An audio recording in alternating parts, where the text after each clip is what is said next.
आज नागपंचमी के मौके पर महाकालेश्वर मंदिर में स्थित भगवान नागचंद्रेश्वर के पट खोले गए। ऐसे में दर्शन के लिए श्रद्धालुओं की भीड़ उमड़ पड़ी।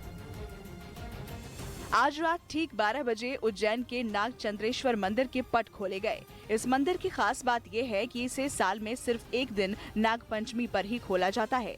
यही वजह है कि दर्शन के लिए लोगों ने रात से ही लाइन लगाना शुरू कर दिया। मान्यता है कि मंदिर में दर्शन और पूजन करने से शिव पार्वती खुश होते हैं और सर्प दोष से भी मुक्ति मिलती है। ऐसे में लोगों ने नाग की प्रतिमा की पूजा कर दूध चढ़ाया। क्रम को आज भी जारी रखते हुए मध्यरात्रि 12 बजे पट खोले गए। दर्शन के लिए प्रशासन ने पुख्ता इंतजाम किए। साथ ही श्रद्धालुओं की सुविधा के लिए बैरिकेड्स भी लगाए गए ताकि आसानी से दर्शन किए जा सकें।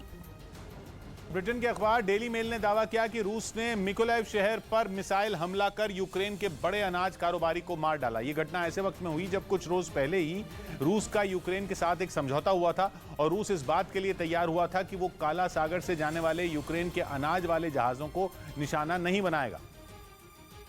लेकिन आरोप है कि इन सबके बीच रूस ने यूक्रेन के बड़े अनाज कारोबारी ओलेक्सी वरातुर्स्की को मार डाला।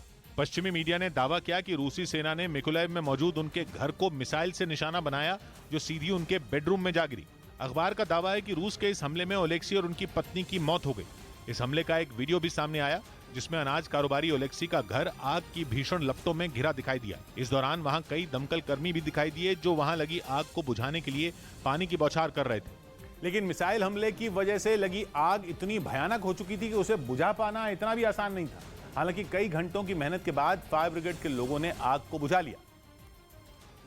लेकिन तब तक अनाज कारोबारी ओलेक्सी वरातुर्स्की और उनकी पत्नी की मौत हो चुकी थी। बताया गया कि ओलेक्सी यूक्रेन से अनाज निर्यात करने वाली दूसरी सबसे बड़ी कंपनी निबुलॉन के मालिक थे।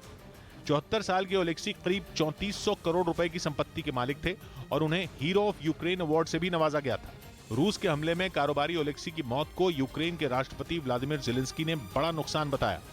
उन्होंने आरोप लगाया कि रूसी युद्धपोत से सीधे उन्हें टारगेट कर मिसाइल छोड़ी गई थी। Олексія Вадатурського і його дружини Раїс, засновника однієї з найбільших українських агрокомпаній. पिछले महीने 22 जुलाई को यूएन ने रूस और यूक्रेन के बीच दुनिया को भुखमरी से बचाने के लिए एक समझौता कराया था। लेकिन आरोप है कि इस समझौते के कुछ रोज बाद ही रूस ने ओदेसा बंदरगाह पर हमला किया था और अब उसने यूक्रेन के बड़े अनाज कारोबारी ओलेक्सी के घर पर मिसाइल गिरा दी। जिन्होंने बढ़ाया भारत का मान, उनके लिए सबसे बड़ा सम्मान आधार पूनावाला, NR नारायण मूर्ति, टेसी थॉमस, पंडित हरिप्रसाद चौरसिया, डॉक्टर नरेश त्रेहन, PT उषा, पंकज त्रिपाठी, रजनीकांत, बछेंद्री पाल, अमृत रत्न। आजादी के 75 साल का जश्न आज दिन भर न्यूज 18 इंडिया पर।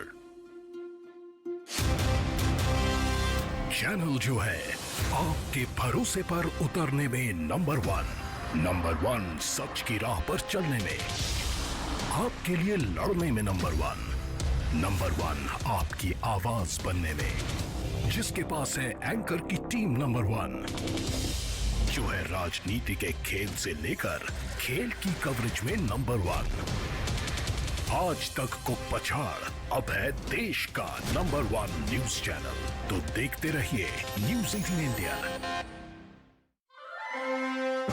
सुप्रीम कोर्ट के पूर्व मुख्य न्यायाधीश रंजन गोगोई, करगिल युद्ध में भारत को विजयी बनाने वाले जनरल VP मलिक, भारत में पुलिस सुधार के नायक प्रकाश सिंह, पद्म विभूषण और राज्यसभा सांसद सोनल मानसिंह और देश को ओलंपिक स्वर्ण पदक जिताने वाले अभिनव बिंद्रा।